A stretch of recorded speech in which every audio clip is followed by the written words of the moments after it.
Oh putain. Est-ce que vous aussi... Ah, j'ai pas beaucoup dormi. Ma fille est en train de faire ses dents, enfin, ou je sais pas trop, mais elle a chialé toute la nuit, c'était un peu compliqué. Est-ce que vous aussi, le matin, vous aimez bien mettre les effluves de café chaud au-dessus de vos yeux pour essayer de les débétonner? Deux petites news en une. D'un côté, on a Twitch qui teste une nouvelle fonctionnalité en place, qui va essayer de la mettre en place, qui s'appelle Boost, qui en gros fait en sorte que les viewers donnent des points à la chaîne, et la chaîne, dès qu'elle a atteint un certain nombre de points, permet aux streamers d'activer le mode Boost, et du coup, la chaîne est recommandée sur la page principale officielle pour être mise en avant, et ainsi gros coup de mise en avant, de notoriété, de boost, tout simplement, et de publicité. Évidemment, grosse inquiétude de ce fait de la part des petits streamers qui voient juste le fait que les streamers qui ont une grosse communauté seront diablement plus facilement mis en avant et les petits streamers continueront à patauger dans la mélasse en bas. Et l'autre côté, Twitch organise un événement pour la saison 4 de Fortnite qui tourne autour de Marvel, mais elle les invite toutefois à supprimer leur VOD. C'est-à-dire qu'ils organisent un événement officiel pour la saison 4 de Fortnite, en partenariat avec Fortnite, mais mine de rien, quand même, invitent les streamers à supprimer la VOD pour éviter des DMCA. Parce que les DMCA sont... contractualisé apparemment avec YouTube. Sur YouTube, il n'y a pas de souci. Et on en avait parlé lors d'une précédente vidéo où on arrive à un point où les DMCA, ces fameux droits d'auteur, seront vraiment par catégorie. Tu veux streamer du Fortnite, va sur YouTube. Tu veux streamer du truc, va sur Twitch. Tu veux streamer machin, va sur Mixer. Ah bah non, il n'y a plus Mixer. D'autres trucs. Mais on va y venir à un moment ou à un autre. Et comme dans le foot, où on salpague des joueurs à plusieurs millions d'euros, on va avoir... Je pas une conviction personnelle, mais ça pourrait venir qu'on puisse avoir ça, où l'exclusivité d'un jeu sur une plateforme donnée va se négocier à plusieurs millions pour offrir la possibilité aux streamers de streamer sans risque de droit d'auteur.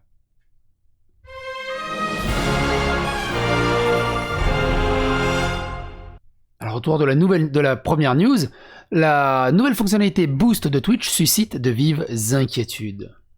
Le nouveau défi communautaire qui demande aux viewers de mettre en commun leurs points de chaîne pour débloquer la récompense. Les streamers seront avertis une fois que le défi sera disponible sur leur chaîne. Mais sa mise en place suscite des inquiétudes. Ce sera à la discrétion de Twitch et de savoir qui peut exécuter ce boost, ainsi que le nombre de cibles à atteindre avant qu'une chaîne puisse être boostée avec succès. La seule ligne directrice avec booster ce stream est la limite de 2000 points pour chaque utilisateur qui peuvent contribuer par jour. Étant donné que les streamers individuels ne savent pas quelle sera leur cible de points pour utiliser ce boost, certains suggèrent que ce sera une fonctionnalité facile à détourner, à exploiter. Comme cette fonctionnalité ne serait-elle pas abusive pour des streams plus importants, avec plus de téléspectateurs, et donc un potentiel point de boost plus important. Un utilisateur a écrit « Les points de chaîne consacrés à une utilisation avec un défi communautaire doivent être pondérés en fonction de l'audience. » Twitch a répondu en disant « La quantité des points nécessaires pour réussir à booster un stream est ajustée en proportion avec la taille et le nombre de téléspectateurs de la chaîne. » Donc en gros, tout le monde, entre guillemets, on verra ce que ça donnera, tout le monde est égaux devant cette fonctionnalité boost. Est-ce que ça aurait été pas plus pertinent que cette fonctionnalité boost soit justement plus facile pour les petits streamers? Pour justement un droit d'équité et pas d'égalité. Un autre problème soulevé était la façon dont Twitch considérait quelqu'un comme un petit streamer, car il serait le candidat susceptible de recevoir la chance d'être boosté. Sinon, vous pourriez juste mettre en front page les petits streamers plus régulièrement, au lieu d'intégrer ces nouvelles fonctionnalités. Si cela dépend du nombre de téléspectateurs, les petits streamers peuvent aller de 2 à 10 viewers jusqu'à 100, 2000 viewers en direct par session. Si cela dépend du nombre d'abonnés ou d'abonnements, cela a également ses propres implications. mais Boost est une fonctionnalité entièrement expérimentale qui contient de nombreuses variables au cours de traitement. Par exemple, dans la FAQ, Twitch dit que tout de ce qui est considéré comme une partie à haute visibilité du site à la disponibilité de la fonctionnalité lors de son déploiement pourrait changer. Au fur et à mesure que la société met cette fonctionnalité entre les mains d'un plus grand nombre d'utilisateurs, attendez-vous à ce que Twitch fasse des ajustements en fonction de la réception en décembre. Dans la FAQ, ce qui est rigolo, il y a un truc qui m'a fait rire.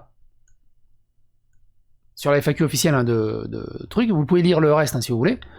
Booster ce flux. Alors ce qui est rigolo, streamer noir. Il n'y a que des photos de streamer noirs, c'est les seuls qu'il y a sur Twitch.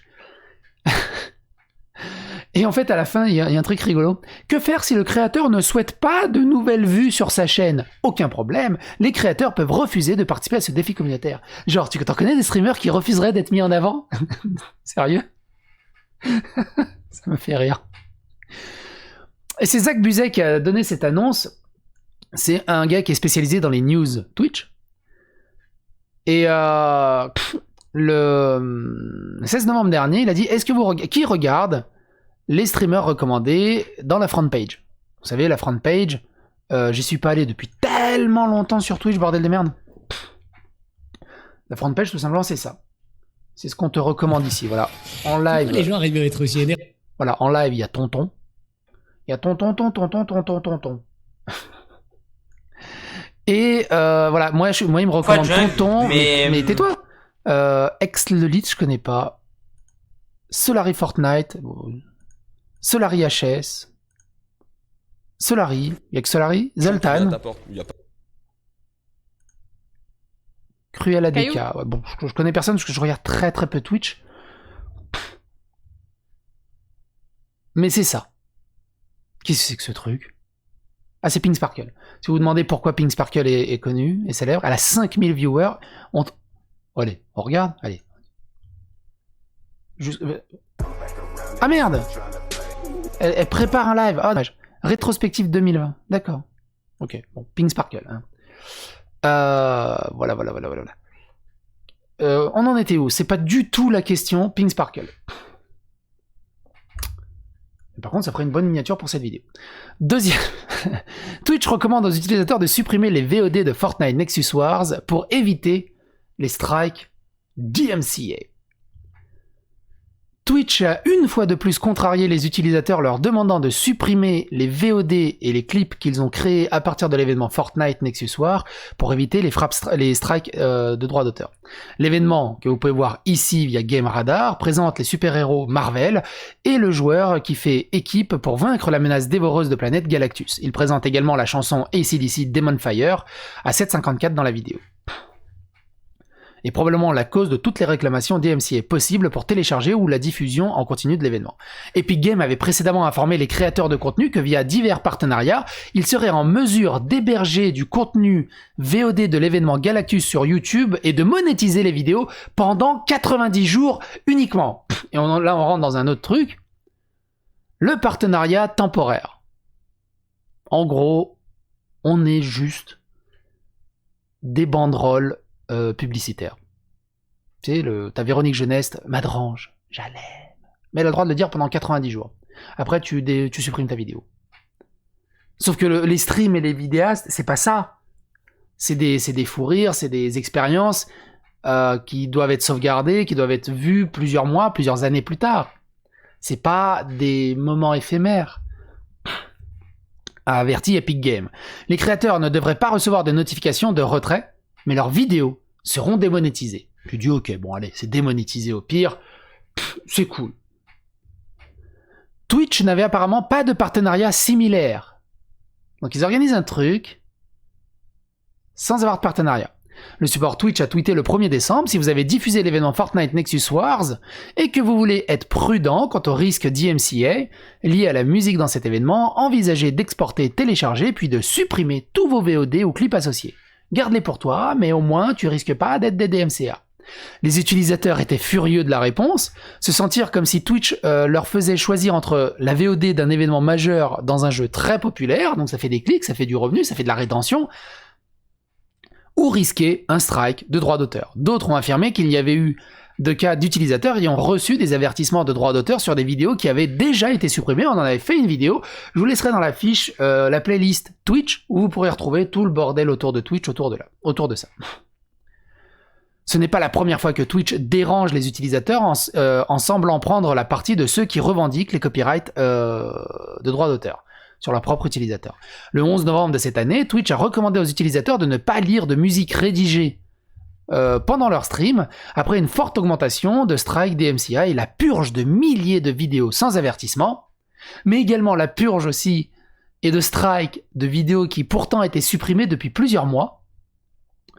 Ils ont également recommandé aux utilisateurs de revoir leur VOD des anciens flux et clips et de supprimer ceux qui contiennent une telle musique. Beaucoup ont estimé que cette réponse était insultante. Alors qu'Epic Games avait déclaré qu'aucune VOD de l'événement ne sera supprimée, mais pourrait être démonétisée. Il semble que cela ne s'applique qu'aux plateformes telles que YouTube. Cette plateforme est généralement capable de démonétiser des vidéos ou de diriger l'argent gagné grâce à la vidéo vers la partie du strike des droits d'auteur. Et apparemment, Twitch ne permet pas ça. Il est possible que Twitch fasse preuve de prudence, car il y a eu des rapports d'individus sur plusieurs plateformes de streaming ayant des strikes DMCA de parties qui ne possèdent pas les contenus ou de faux positifs provoqués par des robots automatisés. Il se peut également que Twitch ne puisse pas désactiver la monétisation telle que la publicité, pour eux-mêmes ou pour les créateurs de contenu, même dans les vidéos et des clips. Bref, c'est rigolo. N'hésitez pas à donner vos avis, vos likes, vos dislikes, à partager sur les réseaux sociaux, à en discuter dans les commentaires, et on se retrouve pour d'autres vidéos. Moi, en attendant, je vais me préparer là-dessus. J'ai que ça. Bon, ça suffira pour ce matin. Ok. Sur ce, les amis, bye.